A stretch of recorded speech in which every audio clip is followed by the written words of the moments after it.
Hey everybody, welcome to On the Paint Table. This is my weekly show about what I got done, what I'm working on, and what is coming up.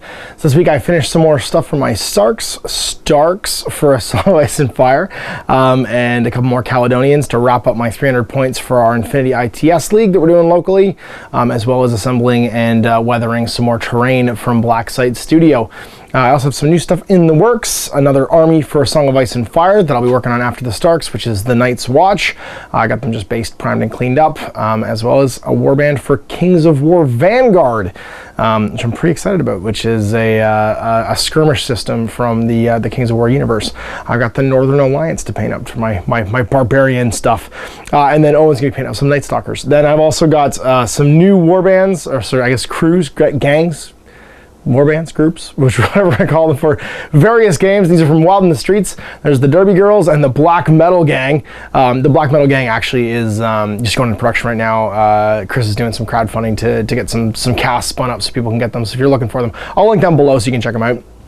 I don't know, I might actually paint up the Roller Girls. Like the Derby Girls, they're all on 30 mil basis, so they'll fit with my stuff for, this is not a test. Like the Derby Girls are going to make a great, just random, because Derby Girls, you can paint up post-apocalyptic and it'll just be like Derby Girls in war paint. Like, the Derby Girls gang is going to be pretty awesome no matter what I do, and it'll be usable for a bunch of games.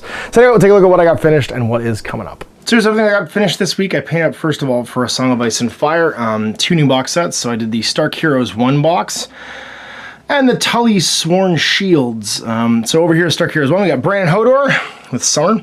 So I get double Direwolf now in my Stark lists. I got Howland Reed, who's a NCU commander, and is basically the Jason Bourne of A Song of Ice and Fire. He like messes with people's activations and their stats and stuff. He's the Cranamag fighter, which are kind of like the swamp people.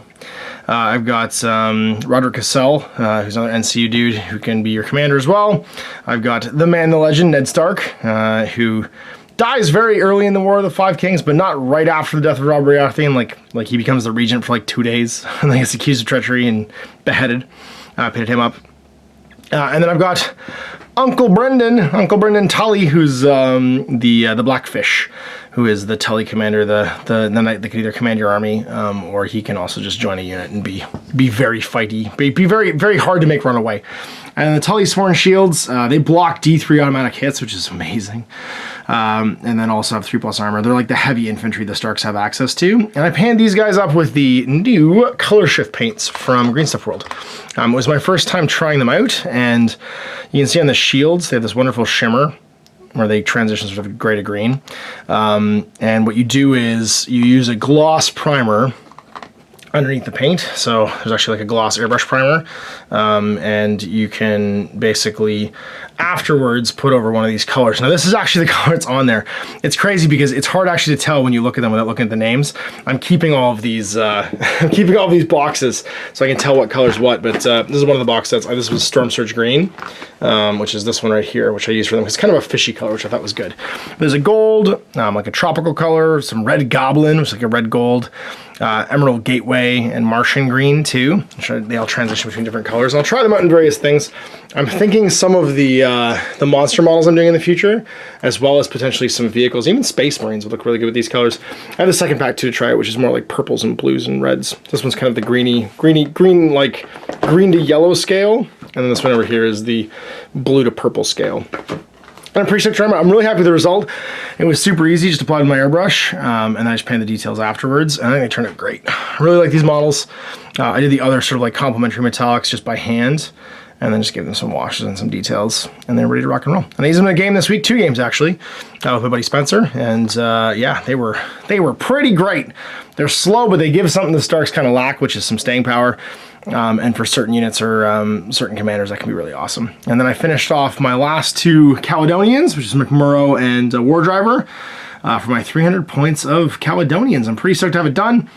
The ITS league structure is great. It's 8 weeks basically to paint up an army, and you just do a little bit each week. So you paint like 1 or 2 models a week, and you get to play a game with them, and it's really rewarding. I would highly recommend, if you're a company out there that's looking for a great organized play kit that like rewards play, because you get to play a ranked game in ITS as well, and you do some kind of ranking thing or online registration, check out these things. Or if you're just running a store and you want some way of like encouraging people, I love escalation leagues, but this one in particular was really rewarding. We had 8 people run through it. Half of us built new armies. Owen built a new army, I built a new army, Chase built a new army. Ooh, who else painted a new army? Owen, me, Chase, Uwe painted a new army. Other people just painted a few odds and ends for armies I already had, but like it was great. It was a lot of fun. Yeah, Jordan used his own army. A few people used armies that are already existing, but they hadn't played in a long time, so these are just like as a reason to play more games. But 4 of us built new armies, and it was just a great way to get to paint a few miles and play a game as you go. And then I painted up and weathered some, built and weathered some Black Site Studios terrain. So this is the vault entrance. It's like a survivalist bunker.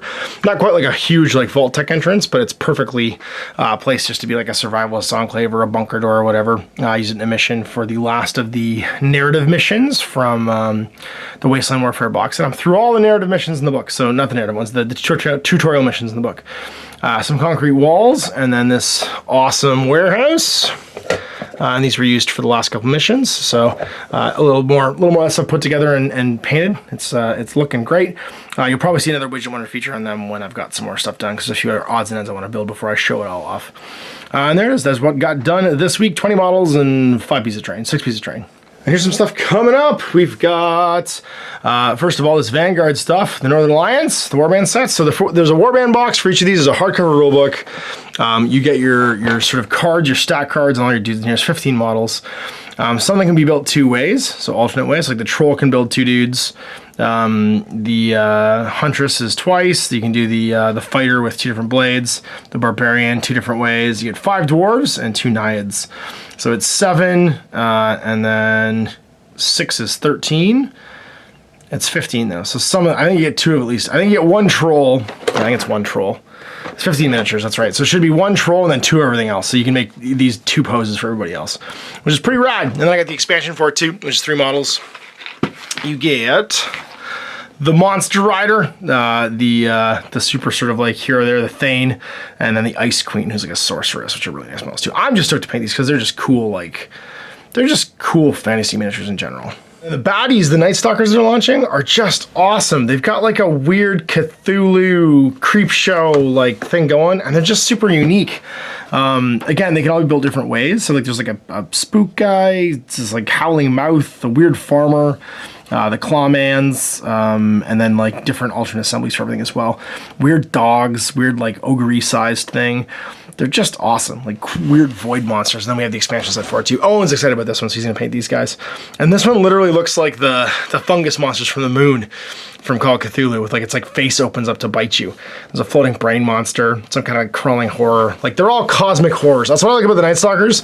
They're clearly like the cosmic horrors from sort of like Lovecraft myth. So we're gonna give this a shot probably in the next week or so. As I go, I'm going to start tackling my Night's Watch. I got to get this done for the 24th of November, because 25th of November, because I'm doing a tournament actually locally for Song of Ice and Fire. We're going to do our first sort of like biggish event in Ontario, which is going to be pretty fun. There's still a couple spots left, but we're mostly sold out. It's 40 points, 3 rounds, and it's Sunday the 25th of November at Battleline Tabletop Gaming. You can check it out. It's on the Facebook page if you want to see the event thing for it. But I'm going to pick the Night's Watch. They come out that week. I think actually the Monday after, so we should have these guys to show off, and maybe even some boxes in the store if the distributors get it to the retailers early.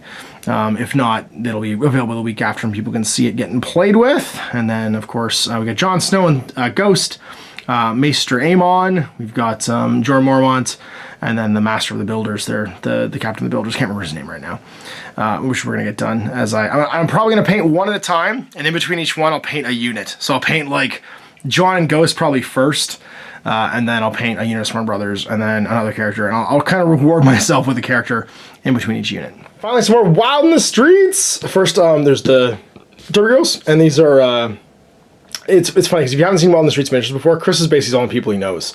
So all these people are probably real life people. There's Tanya Terror. She is right here with her awesome, like, I guess a pipe wrench. And they're all wearing like derby pads and everything. There is, I think this is my favorite, Deadly Embrace with her bat. And they've all got league sanctioned helmets and stuff on, pads. This one's got wings on her skates, which is pretty cool. And then Chris of Death, which is just a great name, with 2 hatchets, ready to get their hatchet on.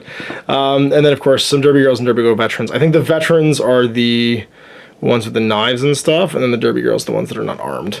And these are for the Derby Girl faction. So they're their own team. You get in the blister, you get 7 models. You get all the characters, which is 75.